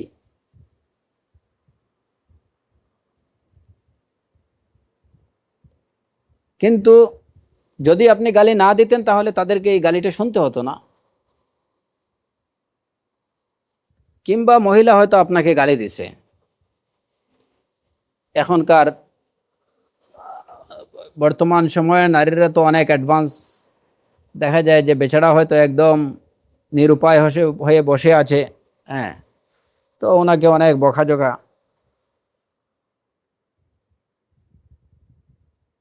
এবং স্বামীর মা বাবাকেও বকাঝকা করছে। আপনি যদি মুখ বন্ধ রাখেন, তাহলে ঘটনা কিন্তু এই পর্যন্ত থেমেই যাবে, একসময় এটা থেমেই যাবে। এবং সবচেয়ে বড় কথা হলো যে আপনি তো এর দ্বারা আপনার লস হচ্ছে না, আপনার লাভ হচ্ছে। সুতরাং পাল্টা আক্রমণে আপনার যাওয়ার দরকার নেই, পাল্টা আক্রমণে যাওয়ার কোনো দরকার নেই, বরঞ্চ আপনি সম্ভব হলে ওকে বুঝান। আর যদি দেখা যায় যে ওর গালিগালাজে আপনার প্রচণ্ড রাগ পাচ্ছে, তো রাগ সংযত করার জন্য সুন্নাহ তরিকা যেগুলো আছে আপনি সেগুলো অনুসরণ করেন, বাস। তাহলে আপনি আপনি বেনিফিটেড, দুনিয়াতেও বেনিফিটেড, আখিরাতেও বেনিফিটেড। কারণ তখন আপনার প্রতিবেশী যারা আছে, কিংবা ঘরের অন্যান্য সদস্য যারা আছে, আপনার ছেলেমেয়ে যারা আছে, তারা তো শাহিদ, তারা উইটনেস, তারা দেখতেছে যে হ্যাঁ, তারা যে কেউ আসলে হয়তো বলবে যে আমার মাটাই হচ্ছে অভদ্র, উনিই সবসময় গালিগালাজ করে। আপনার বিরুদ্ধে তো আপনার সন্তানরা সাক্ষী দেওয়ার কোনো স্কোপ পাবে না। প্রতিবেশীরা আপনার সম্পর্কে ভালো জানবে যে সবসময় ওই মহিলার ক্যাটক্যাট এগুলোই শোনা যায়, কিন্তু পুরুষের কোনো শব্দ আমরা সাড়া শব্দ পাই না। আসলে উনি অত্যন্ত নিরীহ একজন, এবং একদম 100% একজন ভদ্রলোক। তো এই যদি সার্টিফিকেটটা পান, তাহলে দ্বিতীয় বিয়ে, তৃতীয় বিয়ে, চতুর্থ বিয়ের জন্য হয়তো রাস্তাটা একটু সুগম হতে পারে। আর যদি আপনিও পাল্টা শুরু করে দিলেন আক্রমণ, কিংবা আক্রমণ ছাড়াই আপনি নিজেই শুধুমাত্র এককভাবে আক্রমণে যান, তাহলে কিন্তু ওই রাস্তা বন্ধ। কারণ এ ধরনের পুরুষের কাছে জেনে শুনে কোনো মহিলা এই ধরনের কোনো পুরুষকে বিয়ে করতে চায় না, যে এই লোকটা আসলে খুব খিটখিটে মেজাজ, সারাদিন ক্যাটক্যাট আসেই, গালিগালা যেই সেই, কে এগুলা পছন্দ করবে? অতএব সাবধান, খুব সাবধান। এবং সেম নারীদের জন্য, যে আপনি যদি আপনার এই গুড ক্যারেক্টারটা, ম্যানারটা আপনি দেখাতে পারেন, মেনে নিলাম যে আপনার স্বামী অত্যন্ত বদমিজাজি, অত্যন্ত রাগী, খিটখিটে, একান্ত যদি তার সাথে ঘর সংসার করা আপনার পক্ষে সম্ভব না হয়, আপনি যতদিন থাকেন তার এখানে মানে মুখ বুঝে অত্যন্ত সবরের সাথে সব কিছু আপনি সহ্য করেন, ধৈর্যের সাথে সব কিছু মোকাবেলা করেন, তাহলে ইনশাআল্লাহ প্রথমত কথা হলো এই যে আল্লাহ সুবহানাহু ওয়া তাআলার এই ওয়াদা, ইদফা বিল্লাতি হিয়া আহসান ফাইদাল্লাযী বাইনাকা ওয়া বাইনাহু আদাওয়াতুন কাআন্নাহু ওয়ালিয়্যুন হামীম। হয়তো দেখা যাবে যে আপনার এই মানে বদমেজাজি, রাগী, খিটখিটে স্বভাবের এই স্বামীটা একসময় আপনার বশ মেনে নিছে, এবং একদম আপনার খুব অন্তরঙ্গ হয়ে গেছে। তখন শুধু মিষ্টি কথা ছাড়া তার মুখে থেকে আর কিছু আপনার প্রতি বের হবে না। ফাইদাল্লাযী বাইনাকা ওয়া বাইনাহু আদাওয়াহ কাআন্নাহু ওয়ালিয়্যুন হামীম। এবং সবচেয়ে বড় কথা হলো যে এই লোকটা বাসায় যাই করুক, আপনি যদি রিপ্লাই না দেন, তাহলে সে তার কলিগদের সাথে, তার অন্যান্য যারা মানে পরিচিত জন আছে, তাদের সামনে অ্যাটলিস্ট আপনার অনুপস্থিতিতে হলেও বলবে যে না, বউটা আসলে খুবই লক্ষ্মী। এই যে এত কিছু বলি, ঠু শব্দটুকু করে না। এটা কিন্তু অনেকেই কিন্তু স্বীকার করে, নিজের বউয়ের গুণগান করে, মানে অপরপক্ষে। আবার দেখা যায় যখন সামনাসামনি চলে আসলো, তখনই হ্যান ত্যান শুরু হয়ে গেল। হ্যাঁ, তো এই যে বাইরে কিন্তু আপনার জন্য একটা ভালো সার্টিফিকেট দিচ্ছে, আপনার তাজকিয়া হচ্ছে, হ্যাঁ, সেই তাজকিয়ার দ্বারা যদি দেখা যায় যে শেষমেশ লা ইয়াফআলিল্লাহ, ওই লোকটার সাথে আপনার ঘর সংসার করা সম্ভব হচ্ছে না, তাহলে ওই সার্টিফিকেট দ্বারাই কিন্তু পরবর্তী রাস্তা আপনার জন্য সুগম হচ্ছে। হ্যাঁ, উনি যদি আপনাকে কখনো ডিভোর্স তালাক দিয়ে দেয়, আপনি ডিভোর্স হয়ে যান, তাহলে আপনার জন্য আরেকটা বিয়ে করা এটা সম্ভব, কারণ সেই সার্টিফিকেট দিছে অন্যদের কাছে যে আসলে মহিলাটা খুবই ভালো। তো এই যে দুনিয়াতে এগুলোর ফায়দা তো আছেই। আর ওমা ইউলাক্কাহা ইল্লাল্লাযীনা সাবারু ওমা ইউলাক্কাহা ইল্লা যু হাজ্জিন আযীম। আখিরাতেও আপনি হবেন মহাভাগ্যবান, ওইখানেও আপনি এর বেনিফিটটা পাবেন। এই যে দুনিয়াতে সহ্য করছেন যে কষ্ট, এটা যদি মুখ বুজে সহ্য করতে পারেন এবং সেটা হয় লিওয়াজহিল্লাহ, আল্লাহ সুবহানাহু ওয়া তাআলা সন্তুষ্টির জন্য, তাহলে এর দ্বারা আপনি ইয়াউমাল কিয়ামা, যখন আপনার ইয়াউমা লা ইয়ানফাউ মালুন ওয়ালা বানুন ইল্লা মান আতাল্লাহা বিকলবিন সালিম, যেদিন অন্য কোনো কিছু ধন সম্পদ সন্তান সন্ততি কোনো কিছু কাজে আসবে না, তখন আপনার এই যে গালিটা হজম করছিলেন আপনি, এটা কিন্তু খুব কাজে আসবে। যেটা আপনার তখন হবে সবচেয়ে বেশি প্রয়োজন, যে একটু সামান্য নেকি পণ্য কোথাও পাওয়া যায় কিনা। যে মুহূর্তে মানুষ হন্য হয়ে খুঁজবে, সেই মুহূর্তে এই যে আপনি দুনিয়াতে যে গালিটুকু হজম করছিলেন, এটাই আপনার সামনে পূর্ণ হয়ে দাঁড়াবে।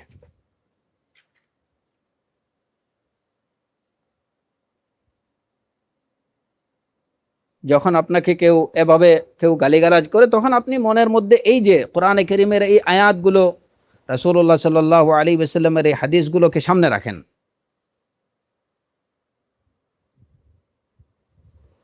ইযা বতুলিতা বিখাসমিন লা খালাকা লাহু ফাকুন কাআন্নাকা লাম তাসমা ওয়া লাম ইয়াকুল। একজন আরবি কবি বলছেন যে যদি তুমি এমন মানে চরিত্রহীন, লা খালাকা লাহু, যে লোকের মধ্যে কোনো চরিত্র নেই, এরকম কোনো লোকের দ্বারা যদি তুমি আক্রান্ত হও, ফাকুন কাআন্নাকা লাম তাসমা ওয়া লাম ইয়াকুল, তাহলে তুমি মনে করো যে তুমি কিছুই শুনছো না, সে তোমাকে কিছুই বলছে না, তুমি এটুকু মনে করো। আপনাকে একজন খুব গালিগালাজ করছে, আপনি মনে করেন যে না, আপনি কিছুই শুনছেন না, ওই লোক কিছুই বলছে না, আপনার মনের মধ্যে এটা নিয়ে আসুন। ইযা নাতাকাসসা ফীহু ফালা তুজিবহু ফাখাইরুম মিন ইজাবাতিহি আস-সুকুতু। স্টুপিড যদি আপনাকে কিছু বলে, তাহলে আপনি তার উত্তর দেওয়ার দরকার নেই, তার উত্তর দেয়া থেকে চুপ থাকাই এটাই উত্তম। অন্য একজন আরবি কবি বলেন, ওয়ালাকাদ আমুরু আলাল লাঈমি ইয়াসুব্বুনি ফাআফু সুম্মা আকুলু লা ইয়ানিনি,